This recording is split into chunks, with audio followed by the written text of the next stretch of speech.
बस नालासोपारा तुलिंजी में बड़ी संख्या में नाइजीरियन नागरिक रहते हैं। कई इमारतों में उनके पासपोर्ट और वीजा की अवधि समाप्त हो चुकी है। ये लोग मादक पदार्थ की तस्करी जैसे अपराधों में भी शामिल पाए जाते हैं। नालासोपारा में बिना गुमाश्ता लाइसेंस के नाइजीरियन नागरिक 40 दुकानें चला रहे थे। साथ ही यहाँ की कुछ इमारतों में उन्होंने अवैध रूप से कब्जा भी कर रखा था।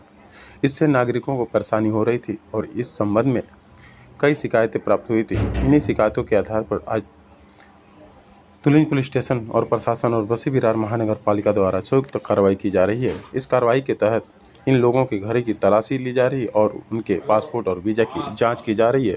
अब तक 109 विदेशी नागरिकों को हिरासत में ले लिया गया है।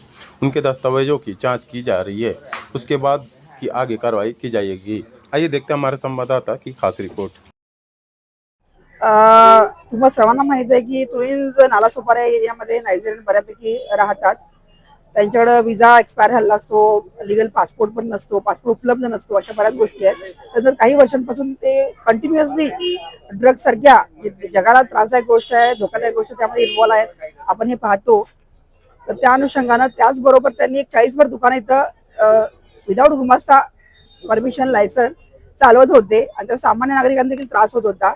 बिल्डिंग्स मध्ये त्यांनी कब्जे करून रूम केल्या होत्या, त्याचा देखील सामान्य नागरिकांना त्रास होता। त्याही तक्रारी प्राप्त झाल्या होत्या। त्या अनुषंगाने पोलीस प्रशासन आणि वसई विरार महानगरपालिका संयुक्त विद्यमान आम्ही कारवाई करत आहोत। यामध्ये त्या लोकांकडच्या घराची सर्च घेणं, त्याचबरोबर त्याचे लायसन्स, विजा, पासपोर्ट चेक करणं या गोष्टी करत आहोत आणि जे काही इलिगल आस्थापना आहे त्याच्यावर देखील म्युनिसिपालिटी कारवाई करत आहे। या एरियामध्ये सातत्याने ड्रग्ज सापडत असतो, या कारवाईत काही ड्रग्ज मिळाले का? सध्या सर्च प्रोसेस सुरू आहे, त्याविषयी तुम्हाला माहिती नंतर देण्यात येईल। सध्या आम्ही त्यांना ताब्यात घेणं, त्याची डॉक्युमेंट ताब्यात घेणं आणि आस्थापनांवर म्युनिसिपालिटी कारवाई करून 109च्या पेक्षा जास्त लोक आता झालेले आहेत। तर 109 पेक्षा जास्त विविध देशाचे नागरिक आपल्याला मिळाले आहेत। पुढे यांची डॉक्युमेंट व्हेरिफिकेशन होईल, त्यांच्यावर काही गुन्हे आहेत का ते पाहिलं जाईल, त्यानंतर पुढची त्यांची प्रोसेस करण्यात येईल।